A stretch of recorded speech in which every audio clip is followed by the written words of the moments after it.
Il-Kurja tal-Arċisqof irreġistrat telf marġinali ta' 31,000 euro fil-waqt li l-Arċidjoċesi ta' Malta reġistrat surplus ta' 3.5 miljun euro meta mqabbel ma' żbilanċ ta' 137,000 euro fis-sena ta' qabel. Dan ħareġ waqt konferenza tal-aħbarijiet fil-Kurja tal-Arċisqof fejn fiha ġie ppreżentat ir-rapport finanzjarju tal-Arċidjoċesi ta' Malta għas-sena 2019. Is-Segretarju Amministrattiv tal-Kurja Sur Michael Paċeros spjega li t-telf marġinali tal-Kurja tal-Arċisqof wasal biss wara li s-surplus tqassam kollu f'sussidji lill-entitajiet tal-Knisja. Fil-fatt saħaq kif dan huwa titjib meta mqabbel ma' żbilanċ ta' 1.36 miljun euro fis-sena ta' qabel.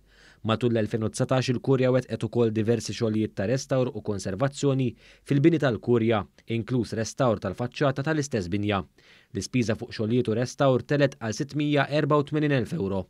Fir-rigward tal-Arċidjoċesi ta' Malta, is-Sur Paċeros spjega kif is-surplus huwa dovut l-aktar għal dħul ta' darba ta' 2.4 miljun euro. Is-sena l-oħra l-Arċidjoċesi ta' Malta irreġistrat surplus ta' 3.5 miljun euro illi kienu hemm dovuti anke minħabba li rċevejna donazzjoni ta' isma fid-Dar tal-Providenza u fil-Caritas. Is-sena l-oħra l-Arċidjoċesi rreġistrat ukoll żieda ta' 4.8 miljun euro fl-infiq.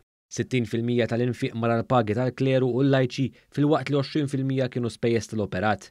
Kien hemm ukoll żieda ta' 47% fl-infiq ta' manutenzjoni, restawr u konservazzjoni fil-waqt li tħallsu kważi 1.4 miljun euro f'taxxa. Dwar il-COVID-19 is-Sur Paċeros spjega kif is-surplus tas-sena l-oħra ma kienx biżżejjed biex jagħmel tajjeb għall isfidi finanzjarji kbar li ġabet magħha l-pandemija fuq l-operat tal-Knisja f'Malta u għalhekk l-Arċidjoċesi kellha tirrikorri għal flus imġemmejn fil-passat.